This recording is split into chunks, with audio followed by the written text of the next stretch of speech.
ನಮ್ಮ ತಂದೆ ನಮ್ಮ ತಾಯಿ ಇಬ್ಬರೂ ಅವರ ಒಂದು ಸಂಸಾರ ಶುರು ಮಾಡಿದಾಗಿಂದನೂ ಜೀವನದುದ್ದಕ್ಕೂ ಬಾಡಿಗೆ ಮನೇಲೇ ಅವ್ರ ಜೀವನ ನಡೆಸ್ಕೊಂಬಂದಿದ್ರು. ನಾನು ಹುಟ್ಟೋದ್ರೊಳಗೇ ಅಂದರೆ ನಮ್ಮ ಅಕ್ಕ ಹುಟ್ಟೋದ್ರಲ್ಲೇ ಅಪ್ಪ MLA ಆಗಿದ್ದರು.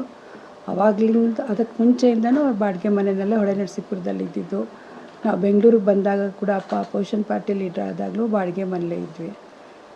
ಅದಾದ ನಂತರ ಅಪ್ಪ PWD ಮಿನಿಸ್ಟರ್ ಆದಾಗ ಸರ್ಕಾರಿ ಬಂಗಲೆ ಕೊಟ್ಟಿದ್ದು, ಅದರಲ್ಲಿದ್ವಿ. ಆಮೇಲೆ ಅಕ್ಕ ಮನೆ ಕಟ್ಕೊಂಡಿದ್ಲು, ಅದಿನ್ನೂ ಕಂಪ್ಲೀಟ್ ಆಗಿರಲಿಲ್ಲ. ಅಪ್ಪಂದು ಅಧಿಕಾರ ಹೋದಾಗ ಆ ಮನೆಗೆ ಎಲ್ಲನೂ ಶಿಫ್ಟ್ ಆದ್ವಿ, ಎಲ್ಲ ನಮ್ಮ ಫುಲ್ ಫ್ಯಾಮಿಲಿನೂ. ಮತ್ತು ಅಲ್ಲಿ ನೆಕ್ಸ್ಟ್ ಅಪ್ಪ ಮುಖ್ಯಮಂತ್ರಿ ಆಗೋ ತನಕ ಅಮ್ಮ ನಮ್ಮ ಜೊತೆ ಇದ್ದರು, ಅಪ್ಪ ಇನ್ನೊಂದು ಬಾಡಿಗೆ ಮನೇಲಿದ್ದರು. ಅದಾದಮೇಲೆ ಪ್ರಧಾನಮಂತ್ರಿ ಆದರು. ಪ್ರಧಾನಮಂತ್ರಿಯಾಗಿ ವಾಪಸ್ ಬಂದ ಮೇಲೆ ನಾನು ಅಕ್ಕ ಒಟ್ಟಿಗೆ ಇದ್ವಿ. ನಮ್ಮ ಮಕ್ಕಳೆಲ್ಲ ಸ್ವಲ್ಪ ಹೈಸ್ಕೂಲು ಮಿಡ್ಲ್ ಸ್ಕೂಲಲ್ಲಿದ್ದರು. ಆವಾಗ ಅಪ್ಪ ಅಮ್ಮ ಏನಾಯಿತು, ಜಾಸ್ತಿ ವಿಸಿಟರ್ಸ್ ಬರ್ತಾಯಿದ್ರಲ್ಲ ಮನೆಗೆ, ತುಂಬ ಗೆಸ್ಟ್ಗಳು ಬಂದಾಗ ನಿಮ್ಮ ಮಕ್ಳು ಎಜುಕೇಷನ್ಗೆ ಅದು ಸ್ವಲ್ಪ ಚಿಕ್ಕದೇ ಒಂದು ಹಾಲು, ಒಂದು ರೂಮ್ಗಳು ಒಂದು 3-4 ಇತ್ತು. ಆ ಚಿಕ್ಕ ಹಾಲಲ್ಲೆಲ್ಲ ಬಂದು ಕೂತ್ಕೋತಾರೆ, ನಿಮ್ಮ ಮಕ್ಳುಗಳಿಗೆ ವಿದ್ಯಾಭ್ಯಾಸ ಕಷ್ಟ ಆಗುತ್ತಮ್ಮ, ನಮ್ಮ ರಾಜಕೀಯದ ಇದಕ್ಕೋಸ್ಕರ ನಿಮ್ಮ ಮಕ್ಳು ಭವಿಷ್ಯ ಹಾಳು ಮಾಡೋಕ್ಕೆ ನಾನು ಇಷ್ಟಪಡಲ್ಲ, ನಾವೆಲ್ಲದೂ ಒಂದು ಬಾಡಿಗೆ ಮನೆಗೆ ಹೋಗ್ತೀವಿ ಅಂತ ಅವರಿಬ್ಬರು ನಿರ್ಧಾರ ಮಾಡಿದ್ರು. ಅಂದರೆ ನಮ್ಮಮ್ಮ ಒಂದು ಮಾತು ಹೇಳಿದ್ರು, ನನಗಿಲ್ಲೇ ಪದ್ಮನಾಭ ನಗರ ಏರಿಯಾದಲ್ಲೇ ಬೇಕು, ಏಕೆಂದರೆ ಕಷ್ಟ ಸುಖಕ್ಕೆ ನೀವು ಇರ್ತೀರ, ಏನೇ ಪ್ರಾಬ್ಲಮ್ ಆದರೂ ಅಟ್ಲೀಸ್ಟ್ ನಾವು ಕರೆದ್ರೆ ಬೇಗ ಓಡಿ ಬರ್ಬೋದು ಅಂತ ಅಮ್ಮ ಇಲ್ಲ ಹತ್ತಿರದಲ್ಲೇ ಸುತ್ತಮುತ್ತ ಹುಡುಕೋಕ್ಕೆ ಶುರು ಮಾಡಿದ್ವಿ. ನನಗೆ ಮನೆಗಳು ಬಾಡಿಗೆ ಮನೆ ಹುಡ್ಕೊಂಡು ಹೋದಾಗ ನಮ್ಮಮ್ಮನ ಜೊತೆಗೆ ಅದು ಅಲ್ಲಿದೆ ಇಲ್ಲಿದೆ ಮನೆಗಳು ಬಾಡಿಗೆಯಿಂದ ಕರ್ಕೊಂಡು ಹೋಗ್ತಾಯಿದ್ವಿ. ಅಮ್ಮನೂ ನೋಡೋರು, ಅವರು ನಮ್ಮಮ್ಮ ನೋಡಿದ ತಕ್ಷಣ ಗೊತ್ತಾಗ್ಬಿಡ್ತಿತ್ತು. ಯಾರಿಗಿದು ಮನೆ ಅಂತ ಕೇಳೋರು. ನಮ್ಮಮ್ಮನಿಗೆ ಅಂತಂದಾಗ ಪ್ರಧಾನಮಂತ್ರಿ ಹೆಂಡತಿ ಬಾಡಿಗೆ ಮನೆಗೆ ಬರ್ತಾರಾ ಅಂತ ಕ್ವಶನ್ ಮಾಡೋರು. ಅವ್ರಿಗೇನು ಉತ್ತರ ಹೇಳೋಕ್ಕಿಗೆ ನಾವು ಮನೆ ಅವ್ರಿಗಿಲ್ಲ ಅದಕ್ಕೋಸ್ಕರ ಬರ್ತಿದ್ದಾರೆ ಅಂದರೆ ಜನ ನಂಬೋದಿಲ್ಲ ಈಗ. ಏಕೆಂದರೆ ಇವತ್ತಿನ ಒಂದು ನಮ್ಮ ಸಮಾಜದ ಒಂದು ಆ ರೀತಿ ಹೋಗ್ತಾ ಇದೆ ಇವತ್ತು.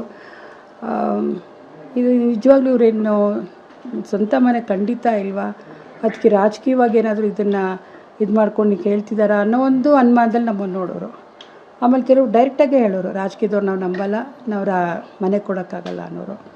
ಇನ್ನು ಕೆಲವರು ಏನಮ್ಮ ನೀನು ಸೈನ್ ಹಾಕ್ತೀಯ ಅಗ್ರಿಮೆಂಟ್ಗೆ, ನೀನು ಎವ್ರಿ ಮಂತ್ ಬಾಡಿಗೆ ಕೊಡ್ತೀಯಾ, ನಿನ್ನ ಹಸ್ಬೆಂಡ್ ಏನು ಮಾಡ್ತಿದ್ದಾರೆ, ಹೀಗೆ ನಾನಾ ಪ್ರಶ್ನೆಗಳು ಕೇಳೋರು. ಸುಮಾರು ಒಂದು 10-15 ಮನೆ ನೋಡಿದ್ವಿ. ಇದನ್ನೆಲ್ಲ ನೋಡಿ ನಮ್ಮಮ್ಮನ ಮನಸ್ಸಿಗೆ ತುಂಬ ಬೇಜಾರಾಗೋಕ್ಕೆ ಶುರು ಆಗ್ಬಿಡ್ತು. ಇದು ಒಂದು ಬಾಡಿಗೆ ಮನೆ ಹುಡ್ಕೊಂಡು ಹೋಗೋಣ ಅಂದರೆ ಬಾಡಿಗೆ ಕೊಡೋಕ್ಕೆ ನಮ್ಗೆ ಹಿಂದೆ ಮುಂದೆ ನೋಡ್ತಾರೆ, ನಾವು ಏನು ಮಾಡಿದ್ದೀವಿ ಅಂತ ಈ ರೀತಿ ನಮ್ಗೆ ಹಿಂಗೆ ಇದು ಮಾಡ್ತಾರೆ ಅಂತ. ಮನೆಗೆ ಬಂದಮೇಲೆ ಮಧ್ಯಾಹ್ನದ ಹೊತ್ತು ರಾತ್ರಿ ಹೊತ್ತು ಅಪ್ಪ ಜೊತೆ ಊಟಕ್ಕೆ ಕೂತ್ಕೊಂಡು ಊಟ ಮಾಡ್ತಿದ್ದಾಗ ನನ್ನ ಜೀವನದಲ್ಲಿ ನೋಡಿ ನಿಮ್ಮ ಜೊತೆ ಇಷ್ಟು ವರ್ಷ ಸಂಸಾರ ಮಾಡಿದ್ದೀನಿ, ನೀವು ರಾಜಕೀಯದ ಯಾವುದೇ ಒಂದು ಇದಕ್ಕೂ ನನ್ನ ಮಧ್ಯಕ್ಕೆ ಬಂದಿಲ್ಲ.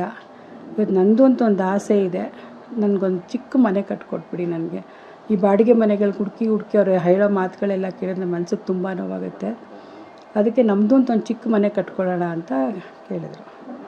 ಅಪ್ಪ ಅವಾಗ ಅದಕ್ಕೆ ಒಂಥರ ಉಸಿನಾಗೆ ನಕ್ಕೊಂಡು, ಅಯ್ಯೋ ನಂದು ನಿಂದು ಯಾವ ಮನೆ ನೋಡು ಅಲ್ಲಿದೆ ನೋಡು ಒಂದು ಮೇಲೆ ಆಕಾಶಕ್ಕೆ ತೋರಿಸ್ಬಿಡೋದು, ಹಾಡು ಹೇಳೋಕ್ಕೆ ಶುರು ಮಾಡೋದು ಪುರಂದರದಾಸರದು, ಅಲ್ಲಿದೆ ನಮ್ಮ ಮನೆ ಇಲ್ಲಿ ಬಂದೆ ಸುಮ್ಮನೆ ಅಂದ್ಕೊಂಡು ಹೇಳ್ಕೊಂಡು ನಮ್ಮಮ್ಮನಿಗೆ ಹಾಗೆ ಇದು ಮಾಡಿಕೊಂಡು ಸುಮ್ಮನಾಗ್ಬಿಡೋರು. ಇದು ದಿನನಿತ್ಯ ನಡೀತಾನೇ ಇತ್ತು. ಸುಮಾರೊಂದು 2-3 ವರ್ಷ ಹೀಗೆ ನಡೀತು. ಕೊನೆಗೆ ಒಂದು ಬಾಡಿಗೆ ಮನೆ ಸಿಕ್ತು ನಮಗೆ.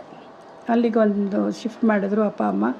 ಒಂದು 6 ತಿಂಗಳಲ್ಲೇ ಒಂದು ಘಟನೆ ನಡೀತು ನಮ್ಮ ಕುಟುಂಬದಲ್ಲಿ. ಒಂದು ಅಹಿತಕರವಾದ ಒಂದು ಕಹಿ ಘಟನೆ ನಡೀತು. ಅದಾದ ನಂತರ ನಮ್ಮಮ್ಮ ಒಂದು 2-3 ತಿಂಗಳು ತುಂಬ ಸೀರಿಯಸ್ ಆಗೇ ಇದ್ದರು. ಆ ಒಂದು ಇದರಿಂದ ಅವ್ರು ಆಚೆ ಬಂದ ಮೇಲೆ ನಮಗೆ ಒಂಥರ ಮಕ್ಕಳಿಗೆಲ್ಲ ತುಂಬ ಮನಸ್ಸಿಗೆ ನೋವಾಯಿತು.